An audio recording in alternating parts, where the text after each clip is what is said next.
G'day and welcome to another episode of SPCs Unleashed. We are up to episode 19 of season 2, and today we're going to take a look at the new safe disciplines that were unveiled in Sorrento. We touched on them briefly when we did a debrief on Sorrento last week, and Stephan is going to take us deeper and deeper. Over to you, Stephan. Yes, thank you, Mark. Welcome and grüezi from Switzerland. What's the topic today? As already mentioned, we are talking about this shift from the safe configurations to 5 distinct disciplines, and they aim to provide a more flexible, modular, and a focused approach for implementing Scaled Agile.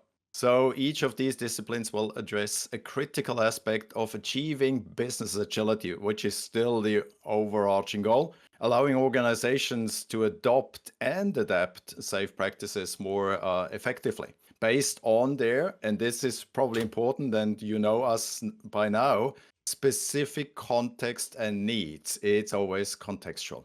So in this episode, we'll have a look at those disciplines. And if we should have a definition for what is a discipline, it's a field of study or it's an area of inquiry.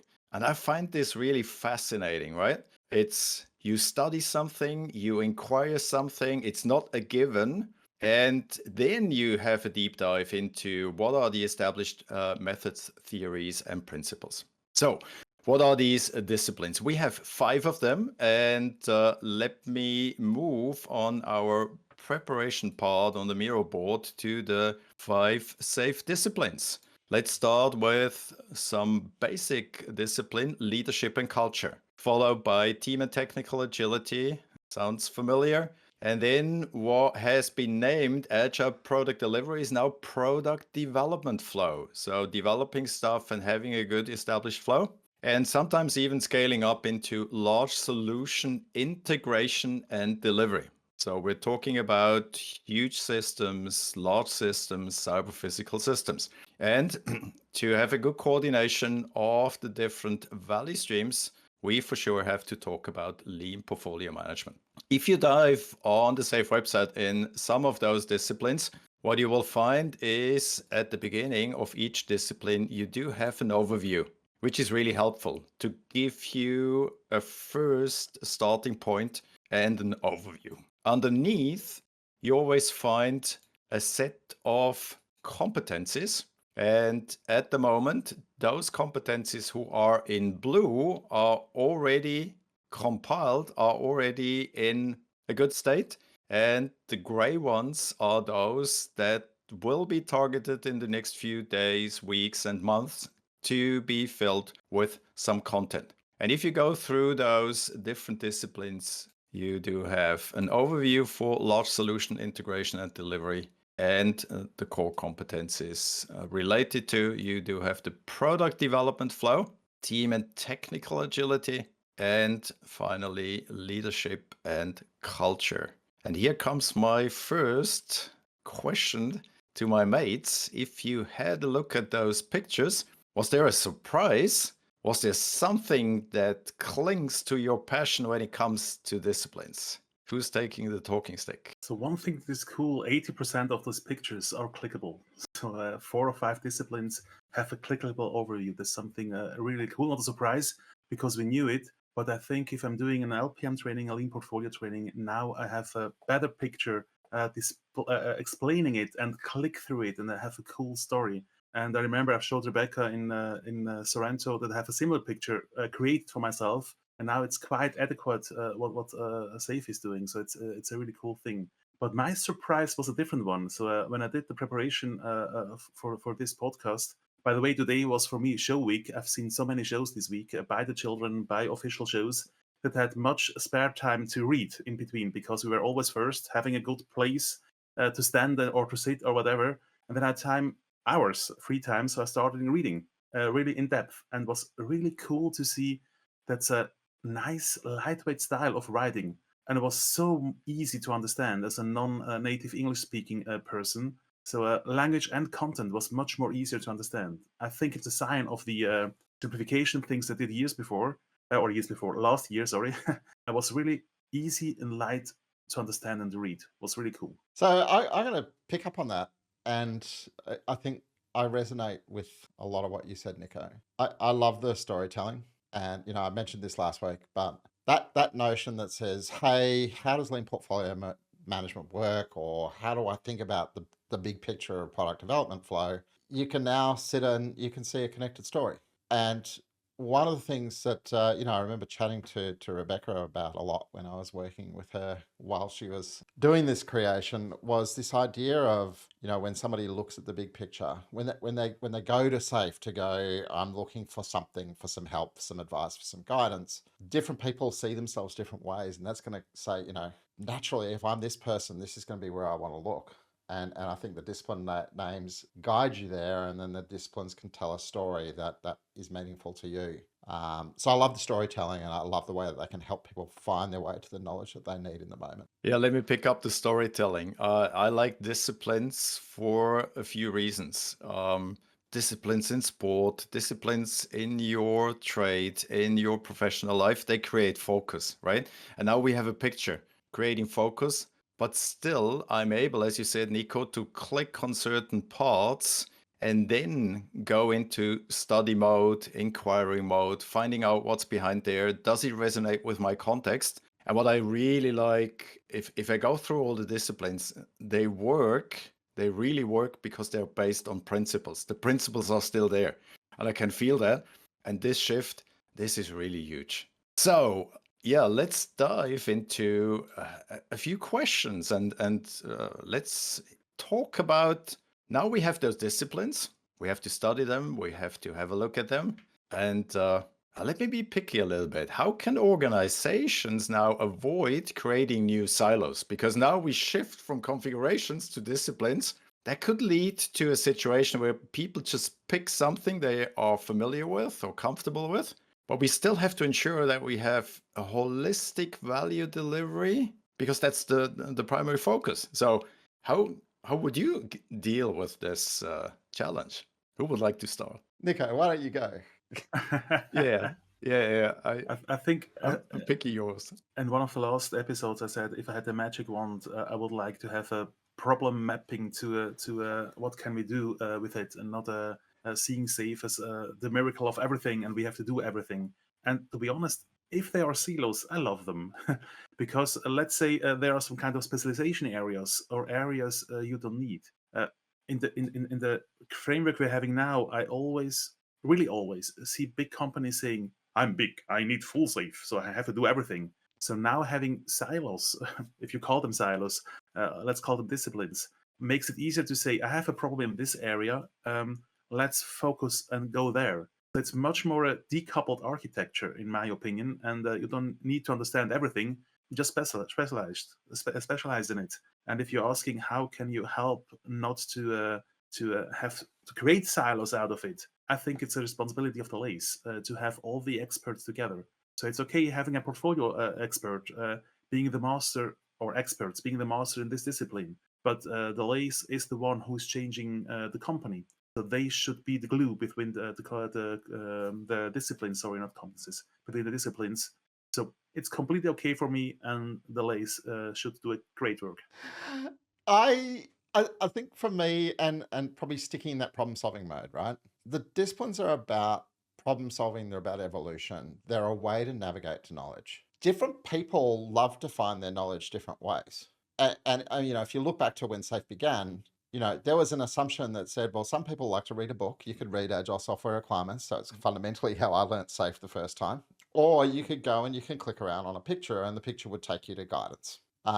Or you could go and sit in a training room, right? They're all different learning modalities and different people prefer different modalities. And I think giving people a path to find information, and knowing that some people would go, yes, I think I resonate with, this discipline, product development flow. So I'm going to go and that's going to be the way that I discover things. That's great. If that was the only way, it would be a problem.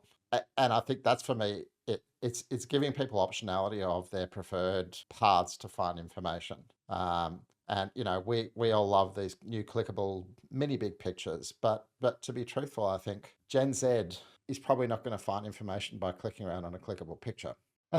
Let's be honest, right? But for some of us, that's a great way to find information. Yeah, let me pick that up. I really like the shift that the Scaled Agile framework has taken, because listening to you, Mark, what popped up in my mind is this is like a disguised forcing function now to do design thinking. You talked about problem solving, right? Not jumping to conclusions.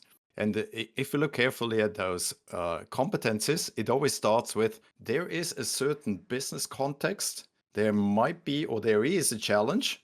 What do you try to solve? Where are the hints? Where are the structural elements you could use to solve it? But still, it's not cherry picking. It's not just taking bits and pieces. It's how do you perceive your challenge? How do you perceive your problem? And how do you start then putting it into the context and solving it, right? And that's for me the beauty that I can see. Niko. Yeah, Mark triggered something. You said about the new generation not click on image. So if you would design safe new generation, what do you do differently if they don't click? So part of this came out of, right, because I'm going to confess that when these disciplines started to be lots of stories as opposed to just a path to a competency, I pushed back on it. I didn't want all that detail in the storytelling in the discipline. We certainly, and I forget whether, I think it was Rebecca and Reza who came up with the idea of the many big pictures. That hadn't even emerged yet. But I was like, no, don't put detail there, because the detail should be below.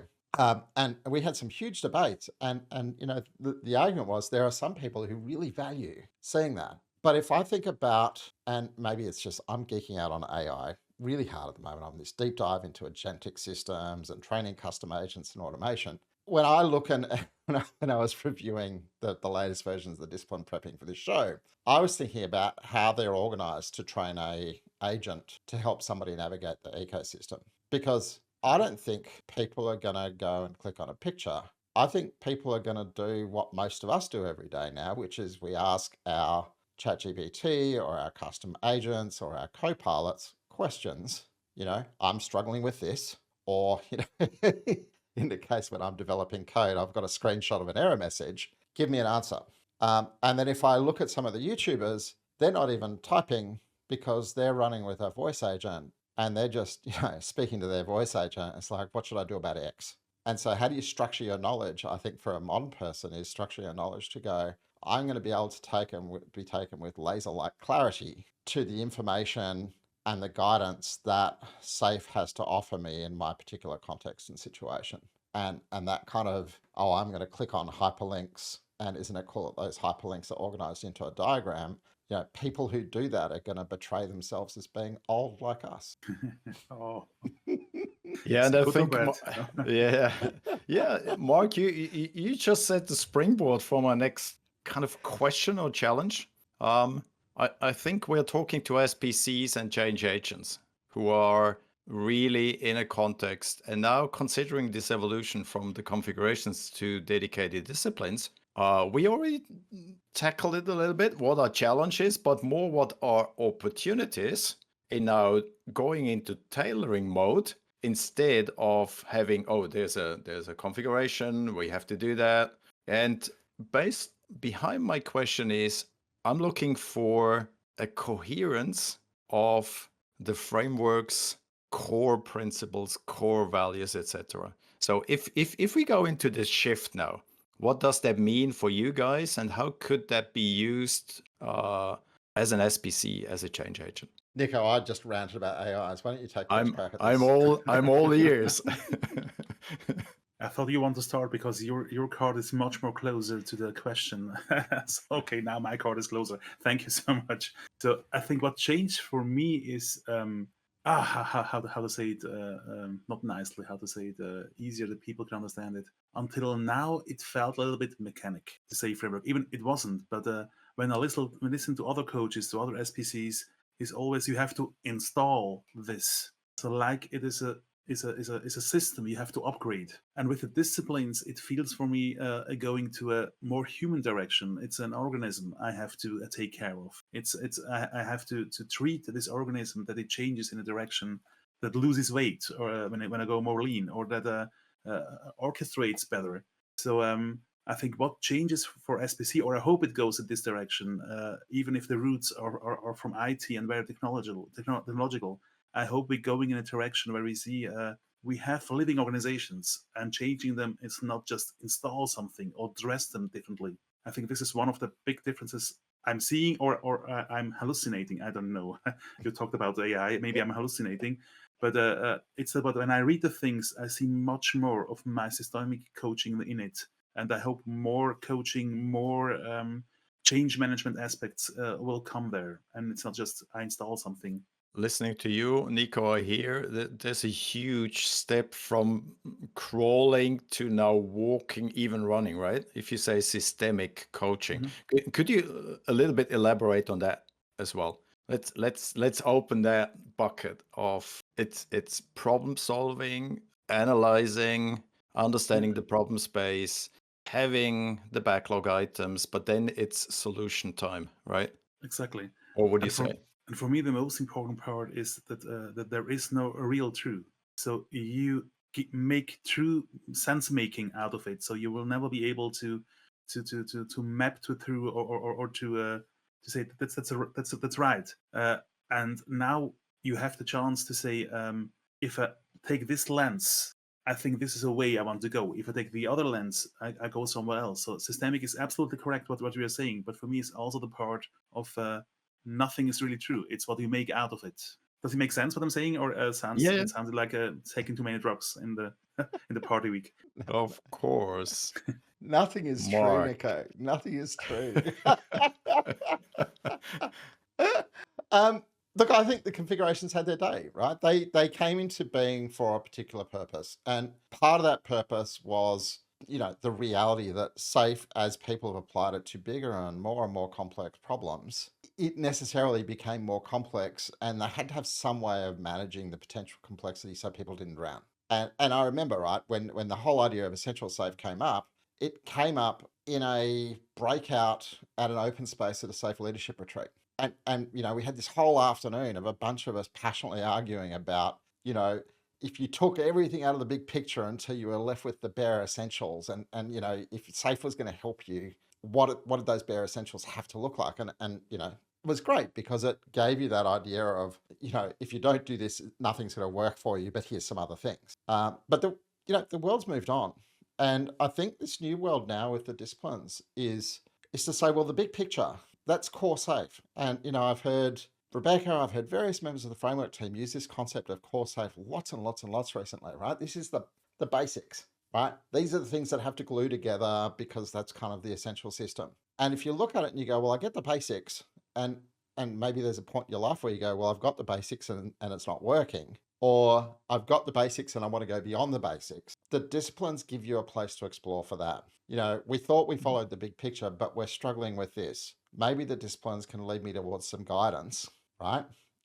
and maybe that guidance is, and this is where, we spoke last week about the idea that, they're trying to put themselves into a continuous delivery mode with SAFe now. And, one of the pieces of really fast feedback they had when they shared the new stuff in Sorrento was, in his keynote, Andy Sales talked about, the business problems that competencies or disciplines could help you with. And that was received really well. So they went back and said, oh, well, let's actually reframe it so that every time we talk about a competency, we talk about the specific business problem that we might be having that would cause you to look there. And so you might, and, they're all now there and pretty much hot off the press, but you've gone, I followed the big picture and stuff's still going crazy for us with specialists and suppliers. What did we get wrong, or is there something that we need to do to tune it to our context? And they give you a path to doing that, which is much more nuanced than going, does that mean we need to go from essential SAFe to full SAFe now?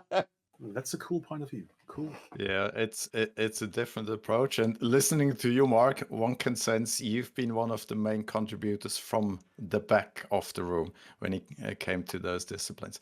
Let me pick that up what we just discussed so far. And I'm with you guys. I like this idea of the simplified picture being mainly essential SAFe, right? If you get it right there, you're able to scale. I'm using the sports analogy again, right? how many times do you have to train before you enter the competition arena?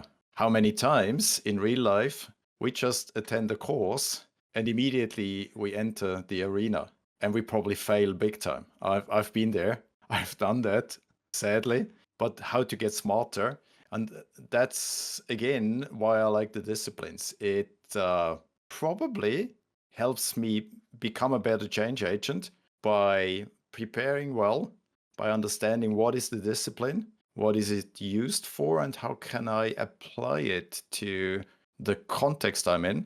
And I'm not alone. I'm probably in a team of change agents. There's the LACE, there's other change agents, there's even leadership around me. And that leads me to the next question. Leadership and culture as a foundational discipline. And you know me, guys, I'm really interested in this one. So, question, if we look at the setup of those disciplines and this foundational discipline, how does accountability shift for leaders, fostering an agile mindset, not only on a meta level, but now it's really going through different disciplines? What's your experience? What are your thoughts looking at this holistic picture of disciplines? So Mark, I'm gonna jump on this shoot. first, and I'm gonna be honest. I'm gonna be a little bit cynical. You're allowed to.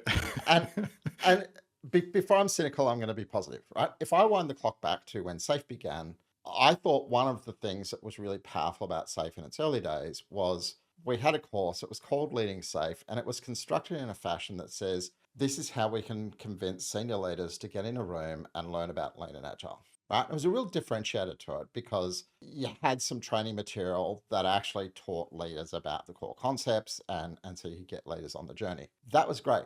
But if you think about where the leadership guidance has evolved, right? And it's gone from in the beginning, every new version of SAFe was what are the most recent books about leadership that Dean's read, and how does that stuff turn up in the framework?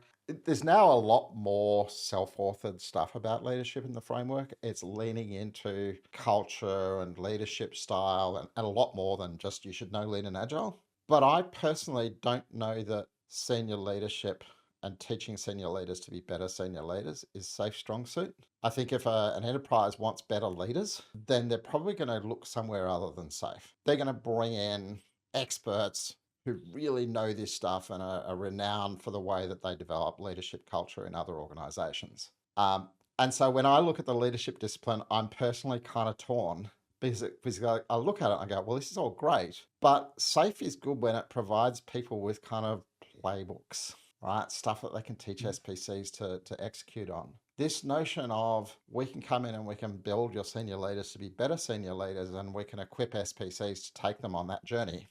For me, that's a really big reach for SAFe, even though what I hear regularly from the folks at SAFe is that they get a lot of interest and requests on this front. So there's my cynical voice.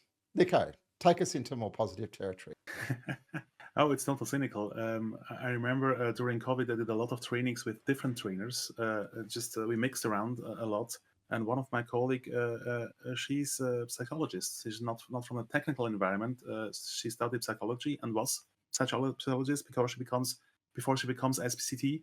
And we needed 3 hours on the chapter 6. Chapter 6 is about leadership, which has, I think, 2.5 slides, something like that. Yeah. 4 slides, exactly. The rest are just headers about what it's about. I hope we can involve more in this direction with SAFe, giving more links to the outside world, maybe. And this also started with Sorrento saying we are not the body of knowledge of that, but there's a cool IP outside. And for SPCs, I really think you have to become a systemic coach, because if you go to leadership coaching, you will learn a lot more from this body of knowledge than from the SAFe knowledge. What I'm doing, and I hope the disciplines will help me also more in this direction, is if I have leaders in my trainings, first, training is not everything. That's a really important thing.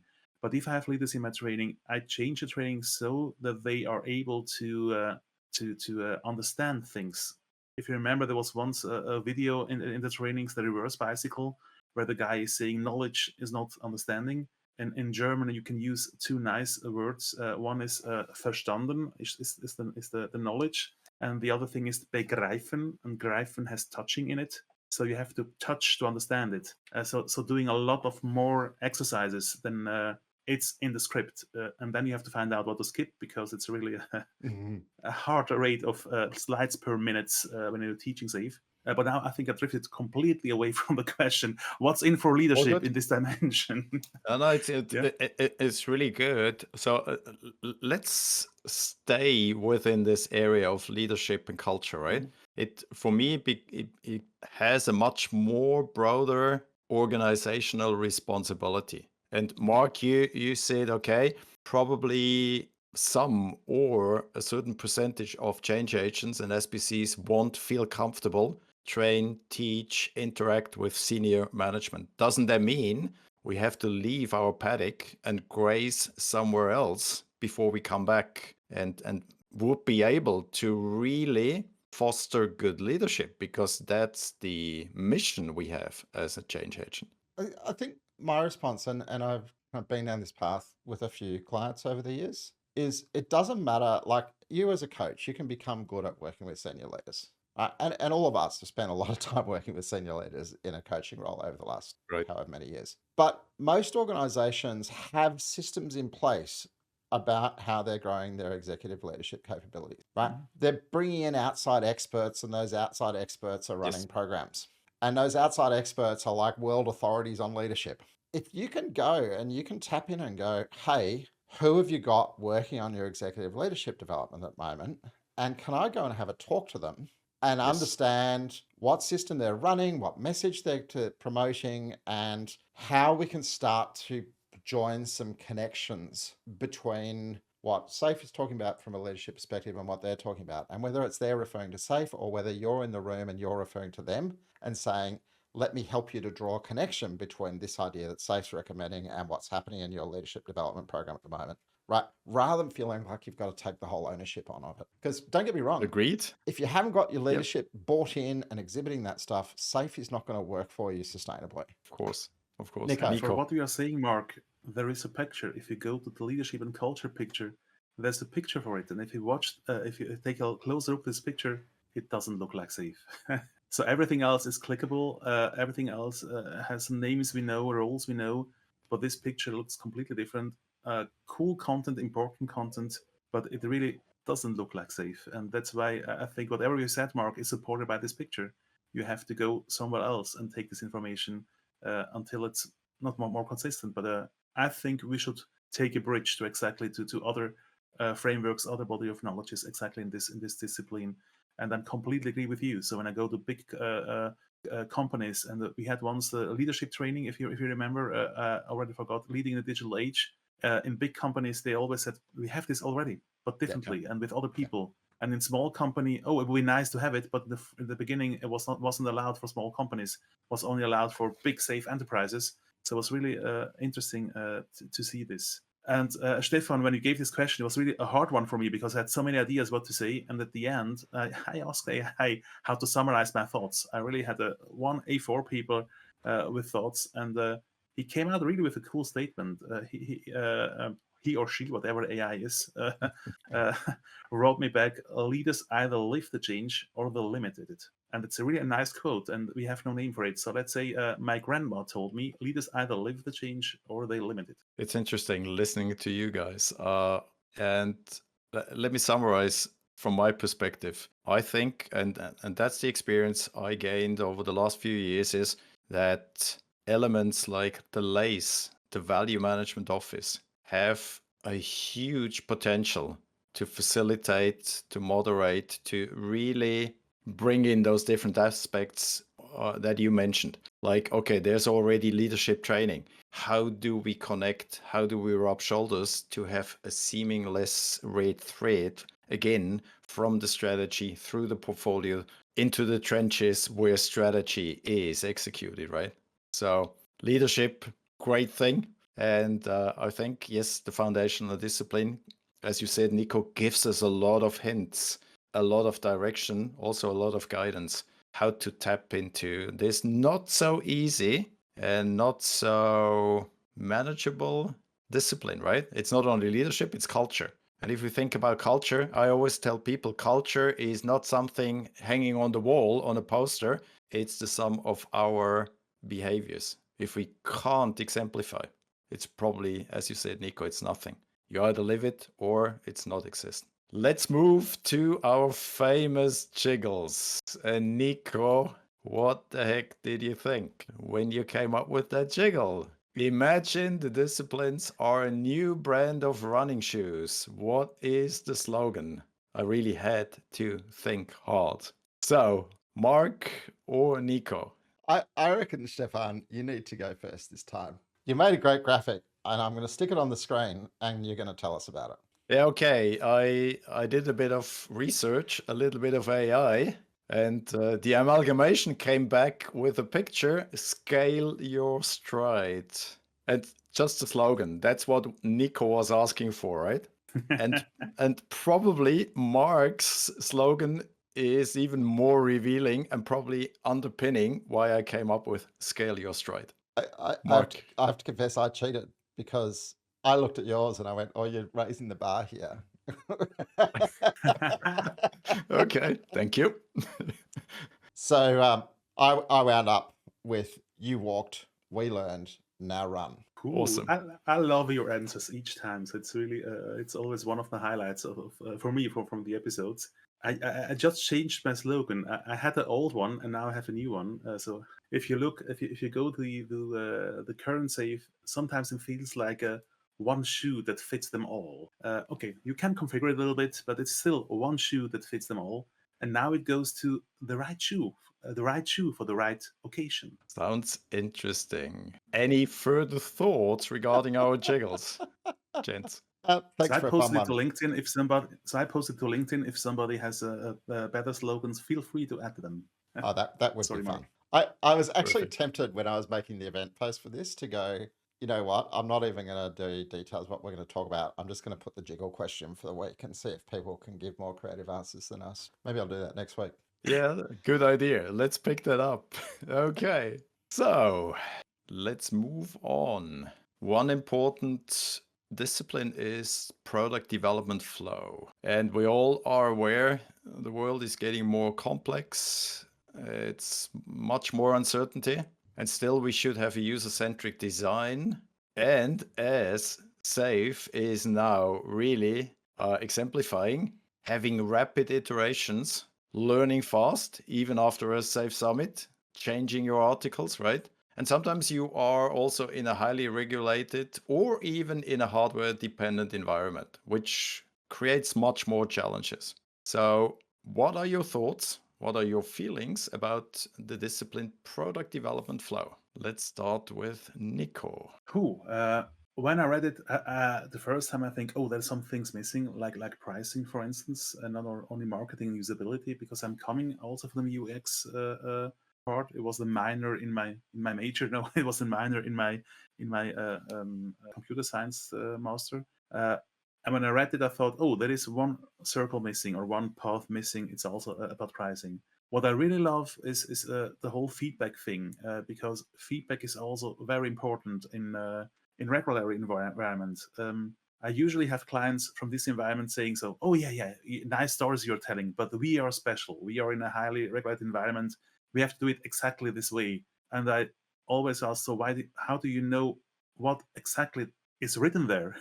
Because when people read stuff, you always translate it to whatever fits in your head.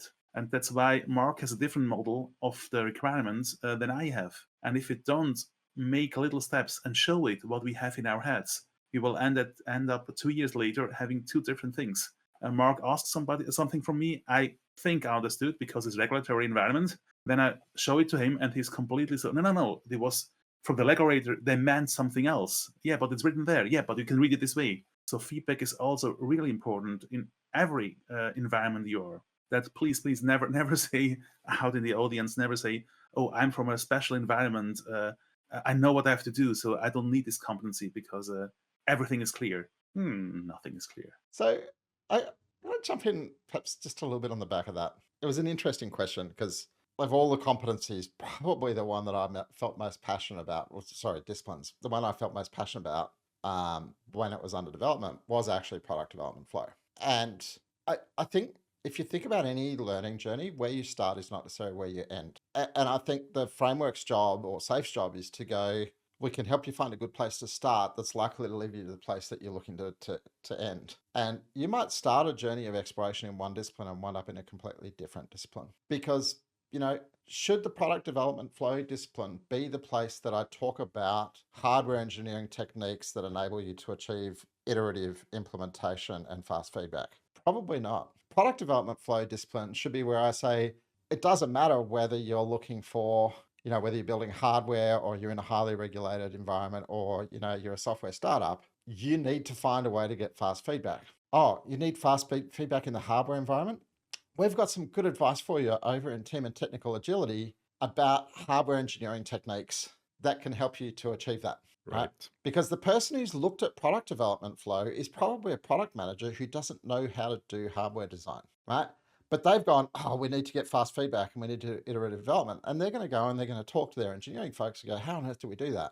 And the engineering folks, hopefully, are going to look at SAFE and go, oh, actually, I'm not a product development person. I'm going to look at this that smells more like me. And I'm going to find my, these are some recommendations about using 3D printers and digital twins and blah, blah, blah, blah, blah, right? What's the job of the discipline? To give you a starting place for a beginning of a conversation. This is important. How do I do it for highly regulated industries? I'm pretty sure that you can find that over in the large solution integration development where they actually placed it, because that's the place where highly regulated seems to turn up most commonly. Mm-hmm. And what you find if you actually dig down and you go start clicking on the competencies is that you find the competencies cross-reference, right? If you're interested and you got this far and you're interested in more and you're trying to solve this problem, you might like to go and have a look at this competency, and that might be from another discipline. And I actually did a quick look before when I was doing the prep to make sure that that had actually made it into what was in production, and it has, right? So just because you start in one discipline doesn't mean you have to end there. It's interesting listening to you, Mark. This discipline, not only as a starting point, but also bringing in again principle number 2, systems thinking, right? And if you look at the big picture of this discipline, and I'm moving there, and I really like the big picture here, it's not only the continuous delivery pipeline where you do some mechanical stuff, where you bring in methods, practices, tools, and having those kind of smaller feedback loops. And I reminisce the time in the army. One of my trainers at that time said, okay, you are producing output. Something will happen. Are you aware how this output, or in our terms, how this valuable increment will influence different other abstraction layers? You might go up. Let's go to, and we can move, as Mark said, to the large solution integration and delivery. How does that impact the behavior? How does that impact how we work on that level? Or even going to team and technical agility, finding the practices, finding the structural elements we need, finding the artifacts, finding the events that support those feedback loops. And what I like on the big picture on product development flow is it forces us not only to think as a team or as a team of team, it's guided by what part is innovation, smaller innovation, big leaps of innovation. And in the end, again, top right corner, it's about customers, it's about products, it's about business agility, right? And as you mentioned, Niko, marketing is in there, right? Pricing is in there. Continuous delivery leads to the output, and what are you going to do with that? So it triggers a lot of stuff in my head if I look at that big picture, and I really like it. It's an awesome discipline, and what I'm taking with me today, it's really like a starting point, as Mark said, right?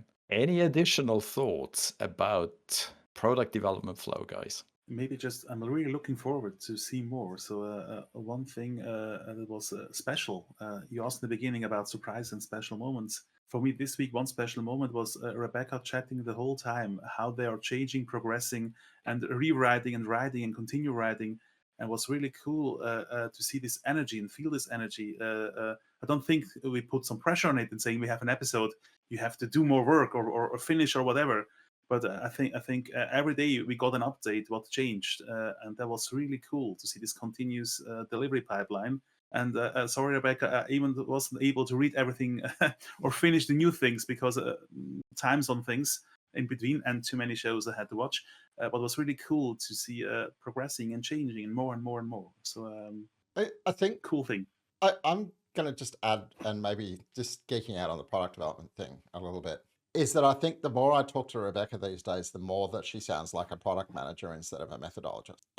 And that notion of a product manager who's looking constantly for feedback to say what needs to change about my product, what's Rebecca doing every week? Well, she's looking at the types of questions people are asking on Copilot. And sometimes she's looking to say, is Copilot providing a decent answer? But she's also going, the questions that are coming to Copilot tell me where people are struggling. Likewise, she's looking at analytics, which pages are people hitting, because that's telling her what topics are, most important to people who are struggling at the moment. We've got those kind of gray competencies in the disciplines, but they don't have a plan that says we're going to complete every one of those gray competencies. They've got a plan that says, well, what's the order in which we're going to fill out competencies? And are we going to fill those ones out, or are we going to find new ones?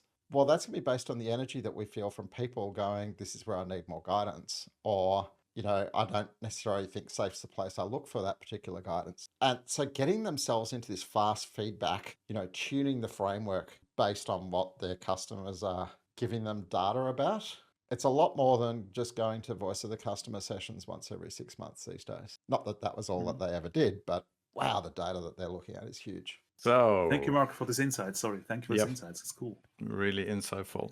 Let's try wrapping up.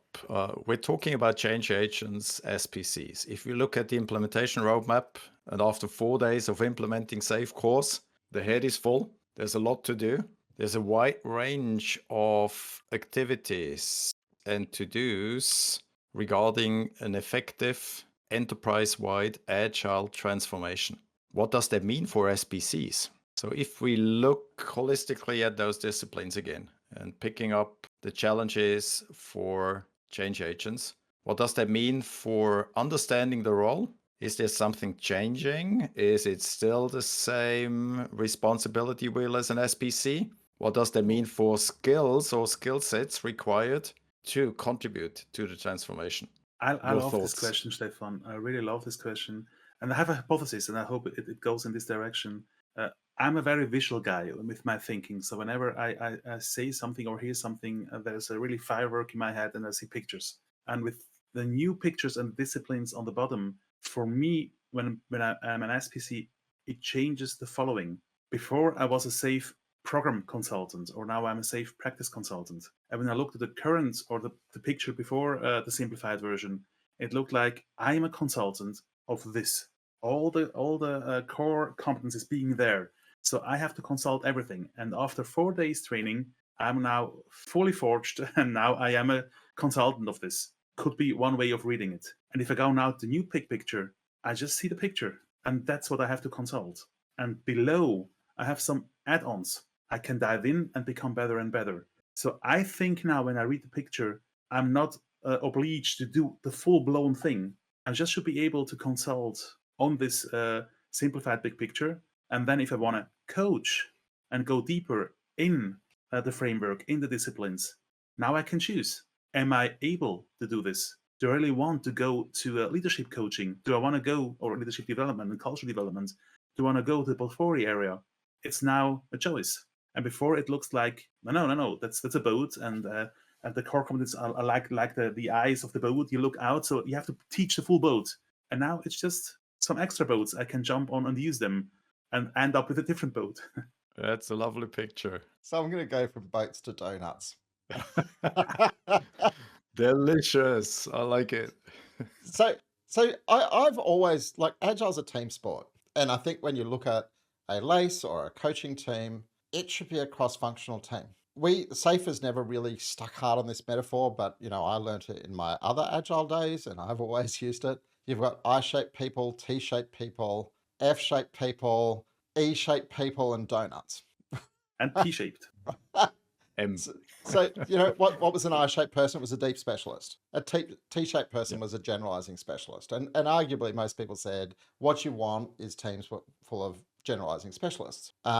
And then we talked about E shapes and F shapes, and that was like how many different specializations at how many different depths. And then, a donut was like, I just know everything. But I think, sorry, I just got the donut through to Niko. I think, it can be a mistake, like Niko said, to look at the framework and say, I have to be an expert in all of this. If you set out to be a donut, you're probably going to be a jack of all trades, master of none, which might be limiting. And I think particularly in the days of AI, potentially extremely limiting. If I look at the quality of answers that Safe Copilot is giving today, I believe that it's probably at the place where Safe Copilot would give a better answer to a question about Safe than 90% of the SPCs in the world, right? If it was a mechanical question, I really do. It's giving phenomenally good answers. So if you're an SPC, you've got to find some way to do better than Copilot. And I don't know that you're going to do that if you chase being a donut. There you go. It's my 2 cents. That's really interesting. So let's give some credits to Copilot. Last week I gave an LPM training, and the one who organized it asked me, if you do a WSGF on the portfolio level, does the MVP size counts or does the full size counts? And I told him, yeah, it's the full size. It's logical. Yeah, but a different coach, and he's also high in the organization, said something different. So I'm quite sure. Let's ask Copilot with references. And then the answer was there, and I was right. And I said, okay, I have to read these articles again and again. So credit to Copilot. Sorry for this plug, this episode. I like you guys. That's why you are my mates. And perhaps my thoughts about could impact or maybe change the perception of the role of an SPC. Mark, you mentioned it. You can't do it alone. It's a team sport, right? And if it's a team sport, you need some guidance. You need some coaching of the team as well. You need some tactics. So for me, again, VMO, LACE play a crucial element or are a crucial element in our transformations. Who trains us as coaches and trainers? Who makes sure, as we discussed, that we can go to another paddock where they teach senior management, listening, understanding, and bringing it in that transformation as well. So probably one of the huge levers we have with LACE and VMO. And again, besides being a coach, being a leader, right? And leaders, what I've learned is you take away uncertainties. You give people the feeling by exemplifying how it could be or should be done. It's certainty of behavior. If you lead by intent, what I've learned is you give them the certainty of action. Are we going the right way? Is it the right bandwidth? Is it with the right guardrails? And some leaders still have managerial duties like creating this environment for innovation and a good governance, right? So yes, the disciplines are awesome and should trigger and challenge us. Which leads us to the just one key takeaway. Who would like to start? Niko, I like yours. I've changed it after 5 minutes of this episode, and now I have a quote from Mark. And I hope I didn't steal anything that you want to take as a takeaway. I really love the quote, having ways to navigate knowledge. That's all about. Awesome. I hope that gave you enough time, Mark, to think. Don't be a donut. Okay, shortest one. What can I add to that one? I think to master disciplines, it needs some investment to adopt and then adapt. And with that, talk. Things that happen when you put your hand on your mouse and it's in the wrong spot.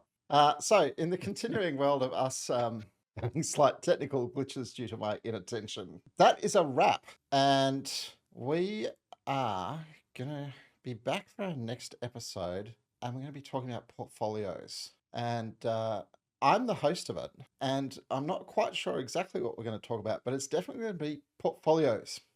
So watch this space. Actually, it's the new portfolio workshop. I just want to help. It's the new portfolio workshop. Thank you for your help, Niko. I saw WS on the show notes. I'm like, WS. Oh, of course, it's the new portfolio workshop, which we have been a part of. We've been privileged to be a part of the iteration of it on its way to going live. I was there for the first alpha test of it at Berlin as a post-conference workshop. Then Niko and Eric and I were there to help the second test of it in Washington, D.C. Last year. And then Niko was there again in Sorrento to see the third iteration. And now it's live and available as a toolkit. And it is a very cool toolkit. So we look forward to sharing with you about it. And until then, stay safe and don't be a donut, should I say, maybe that, the closing visual might just have to be our slogans around the new disciplines if I hadn't. Oh no, I moved it away. No, you moved them away. Sorry. Then I'm just going to hit stop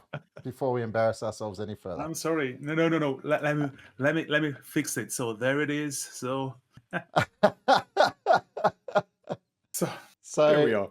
Side by take side. two. And while we're doing this and continuing to amuse ourselves with our distractions, look forward to next week. We will put the jiggle out in advance and we'll be curious about your responses. And if you do respond to the jiggle request, we'll put it in the show board and we'll share it out with credits. So we'll see how you do joining us in Niko's weekly torture test. Have a great one.